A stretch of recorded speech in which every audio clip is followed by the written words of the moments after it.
Hi hello నమస్తే welcome back to iDream media. ఈరోజు మనతో ఉన్నారు స్టాక్ మార్కెట్ అనలిస్ట్ అయిన సుందర్రామ్ రెడ్డి గారు. ముఖ్యంగా అప్కమింగ్ 10 to 15 ఇయర్స్లో ఎలాంటి ఇండస్ట్రీ ఇండియాలో మిరాకిల్స్ క్రియేట్ చేయబోతుంది అనేది ఈరోజు ఎపిసోడ్లో తెలుసుకుందాం. Hi sir. నమస్తే. జనరల్గా సార్ ఏదైనా మల్టీ బ్యాగర్ ఇండస్ట్రీస్ కానీ మల్టీ బ్యాగర్ కంపెనీస్ గురించి కానీ మనం డిస్కస్ చేద్దామని ఎప్పటి నుంచో అనుకుంటూ ఉంటాము. బట్ ఆ సెక్టార్ని ఫిగర్ అవుట్ చేయడం అంత ఈజీ కాదు. సో మీరు చాలాసార్లు చెప్తూ ఉంటారు థెమాటిక్గా వెళ్ళినప్పుడు కూడా అంత ఈజీ కాదు, ఇబ్బంది పడుతున్న వాళ్ళు ఎక్కువ మంది ఉన్నారు అని. స్టిల్ అప్కమింగ్ 10 to 15 ఇయర్స్లో సక్సెస్ఫుల్ అవ్వబోతున్న ఒక మెగా ఇండస్ట్రీ ఏదైనా ఉందా? డెఫినెట్గా ఇది సెమీ కండక్టర్ ఇండస్ట్రీ ఉంటుందండి. ఎందుకంటే ఇండియాలో ఎలక్ట్రానిక్స్ గూడ్స్ ఇండస్ట్రీ చాలా పెద్దది. ఇప్పుడు వరకు అచ్చం చైనా మీద లేదా ఇంపోర్ట్స్ మీద డిపెండ్ అయ్యారనమాట. అంటే ఫస్ట్ టైం పెద్ద పెద్ద కార్పొరేటర్లు ఎంటర్ అవుతున్నారండి.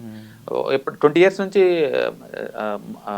సెమీ కండక్టర్ ఇండస్ట్రీ వస్తుంది అంటూనే ఉన్నారు, కానీ ప్రాక్టికల్గా ఒక పెద్దోళ్ళు ఎవరు ఇన్వాల్వ్ అయింది లేదు, అది ఎస్టాబ్లిష్ అయింది లేదనమాట. అంటే ఫ్యాబిసిటీ హైదరాబాద్ తెలుసు ఎప్పుడో 20 years బ్యాక్. ఇప్పుడు దాకా కూడా అది వర్కౌట్ అవ్వాలి పెద్దగా ఏమి. బట్ ఇప్పుడు కొత్తగా టాటా ఎలక్ట్రానిక్స్ వాళ్ళు ఎంటర్ అయ్యారు. దగ్గర 75,000 కోట్లు పంప్ చేసి మరి ఎంటర్ అవుతున్నారండి. అండ్ రెండోది ఫ్యాక్స్కాన్ వాళ్ళు వచ్చేసారు ఇండియాలోకి. అండ్ వేదాంత వాళ్ళు ఎంటర్ అయ్యారు ఆ ఏరియాలకి. అండ్ అదానీ వాళ్ళు ఎంటర్ అవుతున్నారు. అండ్ హెచ్ఎల్ టెక్నాలజీ ఎంటర్ అవుతారు. అమెరికా సంబంధించి one of the leading company micron వాళ్ళు ఇండియాలో ఆల్రెడీ ప్రొడ్యూస్ చేస్తున్నారు. అండ్ అంటే అన్ని పెద్ద పెద్ద కంపెనీస్ అన్నాం. మురగప్ప గ్రూప్ వాళ్ళు ఎంటర్ అయ్యారు, సీజీ పవర్ వాళ్ళు. అండ్ కేన్స్ ఇండస్ట్రీ వాళ్ళు ఎంటర్ అయ్యారు. అంటే పెద్ద పెద్ద ఇండస్ట్రీ వాళ్ళే ఇప్పుడు ఎంటర్ అయ్యారు కాబట్టి డెఫినెట్గా this is going to rock అనమాట. ఇప్పుడు వరకు అయితే 5 ఇండస్ట్రీస్ ఎస్టాబ్లిష్ అయినాయి ఆల్రెడీ. 5 ఇండస్ట్రీస్ని ఎస్టాబ్లిష్ చేశారు. అండ్ వితిన్ 1 year కల్లా చిప్పులు బయటకు వస్తాయి.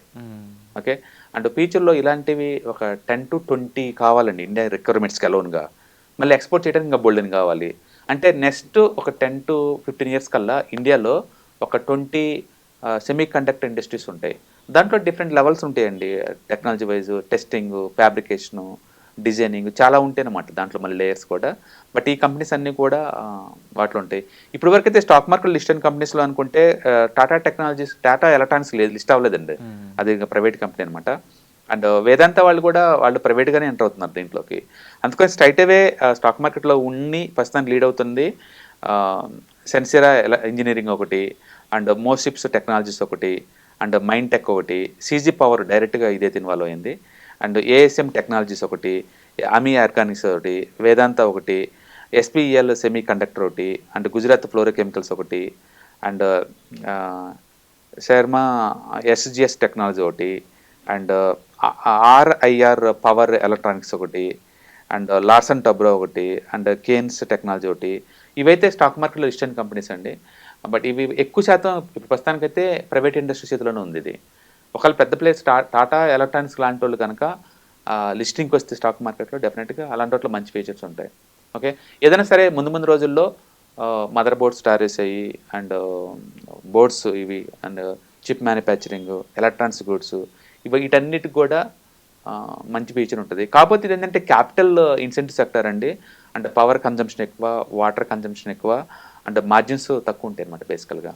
Okay. So electronics industry. But semi కండక్టర్స్కి అయితే మార్జిన్స్ కూడా బాగానే ఉంటాయి. ఈ ఇండస్ట్రీలో చైనా దాదాపుగా లాస్ట్ 2 decades అదరగొట్టిందనే విషయం అందరికీ తెలుసు. దాదాపుగా మనకు వచ్చే ప్రతి ఈవెన్ యాపిల్ లాంటి వాటికి కూడా చైనా సెమీ కండక్టర్స్ వెళ్తాయి అనేది కూడా అందరికీ తెలుసు.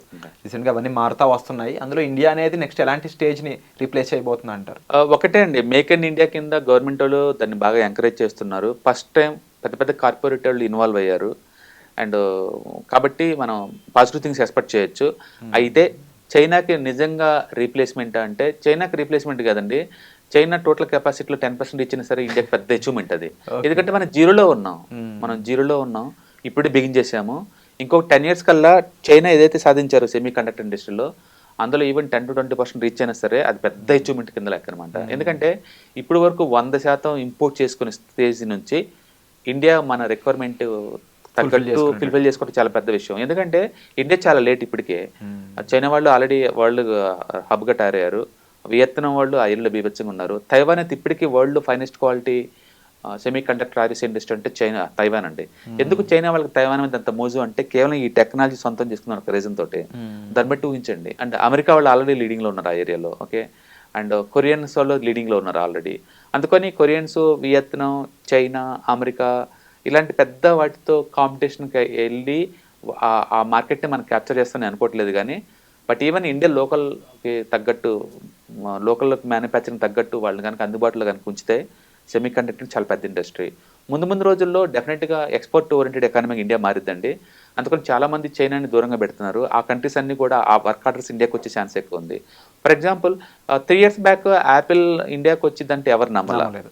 వచ్చినా అది కేవలం అసెంబ్లీ చేస్తారు తప్ప స్పేర్ పార్ట్స్లు అన్ని కలిపి మ్యానుఫ్యాక్చరింగ్ అవుతుంది అనలేదు. ఇప్పుడు 2 లక్షల కోట్లు అండి ఎక్స్పోర్ట్స్. ఇక్కడ ఇండియా నుంచి అబ్రాడ్కి మనం యాపిల్ ఫోన్స్ ఎక్స్పోర్ట్స్ 2 లక్షల కోట్లు వచ్చేసింది ఫస్ట్ టైం. అది ఊహించలేం కదా. అండ్ ఒక 5 years బ్యాక్ అయితే లోకల్ మొబైల్ మ్యానుఫ్యాక్చరింగ్ లేదు. ఇవాళ 100% లోకల్ మ్యానుఫ్యాక్చరింగ్ ఉంది. అందుకని ప్రతిదీ చాలా ర్యాపిడ్గాను అన్బిలీవబుల్గా జరుగుతుంది అనమాట. అందుకని సెమీ కండక్టర్ ఇండస్ట్రీలో కూడా మన వరల్డ్లోనే టాప్ 10 ఇండస్ట్రీగా ఈజీగా ఎదుగుతాం. Wonderful sir. తప్పకుండా ఇది ఒక రెవల్యూషనరీ థింగ్ ఇండియాలో రావాలని చెప్పేసి నేను మనస్ఫూర్తిగా కోరుకుంటున్నాను. ముఖ్యంగా దీని పరంగా నాకు తెలిసి ఎంప్లాయ్మెంట్ కూడా పెరిగే స్కోప్ ఉంది. ఇక మన $1 trillion ఎకనామీ ఎలాగో మంది, దానికి ఇది విధంగా ఎందుకు అంత కాన్ఫిడెన్స్గా చెప్పొచ్చు సెమీ కండక్టర్ ఇండస్ట్రీ చాలా పెద్దగా అవుతుంది అంటే, టాటా లాంటి బిగ్ కార్పొరేటివ్ ఇండస్ట్రీ వాళ్ళు సాఫ్ట్వేర్లో వన్ ఆఫ్ ద వరల్డ్లో నెంబర్ 1 సర్వీస్ వాళ్ళు, మ్యానుఫ్యాక్చరింగ్ కాదు సర్వీసింగ్లో. అలాంటి పెద్ద కంపెనీస్ వాళ్ళే వెస్ట్రన్ తైవాన్ కంపెనీని కొని 6,000 కోట్లకి వాళ్ళు యాపిల్కి సెల్ ఫోన్ తయారు చేస్తున్నారంటే అంత పెద్ద కార్పొరేటర్లే. అంటే ఎలక్ట్రానిక్స్ గూడ్స్ మీద పెద్ద కార్పొరేటర్లు కన్నేశారు అంటే ఒక ఎగ్జాంపుల్ అనమాట. బూమింగ్ సెషన్ అవ్వబోతుంది డెఫినెట్గా. ఎందుకంటే పెద్ద కార్పొరేటర్లు వాళ్ళ దగ్గర మనీ ఉంది, టెక్నాలజీ ఉంది, టైప్స్ ఉన్నాయి, వాళ్ళు బీన్ చేస్తారు. ఫ్యూచర్లో ఈ ఫ్యాక్స్కాన్ వాళ్ళు సక్సెస్ అయిన తర్వాత చాలా పెద్ద ఎత్తున తైవాన్ సంబంధించిన కంపెనీస్ అన్నీ కూడా ఇండియాలో వాళ్ళ షాప్స్ ఎస్టాబ్లిష్మెంట్కి రెడీ అవుతున్నాయండి. కాబట్టి ముందు రోజుల్లో డెఫినెట్గా ఎలక్ట్రానిక్స్ అండ్ సెమీ కండక్టర్ ఇండస్ట్రీకి చాలా పెద్ద గ్రోత్ ఉంటుంది. ఇప్పటి వరకు మనం సాఫ్ట్వేర్లో ఎలా వరల్డ్ వైడ్గా కనుక లీడ్ చేసామో, ఎలక్ట్రానిక్స్లో కూడా స్టెప్స్ ఇప్పుడు బేబీ స్టెప్స్ పడ్డాయి. అండ్ ముందు రోజులు డెఫినెట్గా వరల్డ్లో టాప్ 10 అవుతాం. Wonderful sir. తప్పకుండా ఇది ఒక బిగ్గెస్ట్ ఇన్ఫ్లుయెన్స్ అవ్వాలి ఇండియాలో అని చెప్పేసి డెఫినెట్గా. ఇప్పుడు ఎలక్ట్రానిక్స్ ఇప్పుడు ఈవీ వెహికల్స్ మీద ఒక థీమ్ కనుక ఎలా వచ్చిందో, ఒక ఇండెక్స్ ఎలా వచ్చిందో, అండ్ ముందు రోజుల్లో maybe semi conductor and artificial intelligence మీద కూడా ఇండియాలో ఇండెక్స్ రావచ్చండి. వస్తే కనుక ఆ టైంలో తీసుకోవడం బెటర్. బట్ ఇప్పుడైతే వెరీ హ్యాండ్ఫుల్ స్టాక్స్ ఉన్నాయి, చిన్న కంపెనీస్ అనమాట. స్మాల్ క్యాప్ లో ఉన్నా కూడా అవి బాగా రైజ్ అయ్యే స్కోప్ కూడా కనిపించవచ్చు. అంటే హైప్ క్రియేషన్ వల్ల చాలా ఎక్స్పెన్సివ్ జోన్ లో ఉన్నాయి ఇవన్నీ కూడా. అంటే సేల్స్ తక్కువ, ప్రాఫిట్స్ తక్కువ, మార్కెట్ క్యాపిటలైజేషన్ ఏమో 1,000 కోట్లలో ఉంది. అందుకని మార్కెట్ కరెక్షన్స్ లో అయితే కనుక మనం తీసుకోవచ్చు. Wonderful sir, thank you so much. Yeah hi. ప్రస్తుతం ఉన్న ప్రపంచంలో ఫైనాన్షియల్ లిటరసీ అనేది ఎంత ఇంపార్టెంటో అందరికీ ఇప్పటికే అర్థమై ఉంటుందండి. సో స్టాక్ మార్కెట్కి వచ్చేసరికల్లా ఇది చాలా అప్ అండ్ డౌన్స్ అవుతూ ఉంటాయి. మార్కెట్ చాలా వాలటిలిటీ ఎక్కువ ఉంటుంది. వేరే అసెట్ క్లాస్తో పోల్చుకుంటే ఇక్కడ టూ మచ్ వాలటిలిటీ ఉంటుంది. సో దీన్ని ఎలా హ్యాండిల్ చేయాలి, and ETFs, index funds, mutual funds ద్వారా ఎలా మనీ మేక్ చేసుకోవచ్చు, ఇది టోటల్ మీకు ప్యాసివ్ ఇన్కమ్ లాగా as well as active income లాగా ఎలా ఉపయోగపడుతుందో ఈ ప్రోగ్రామ్ ద్వారా మీకు నేర్పడుతుంది. కాబట్టి ఇంట్రెస్ట్ ఉన్న పార్టిసిపెంట్స్ ఈ కింద రోల్ అవుతున్న నెంబర్కి పింగ్ చేసుకొని సీట్స్ బుక్ చేసుకోండి. Thank you.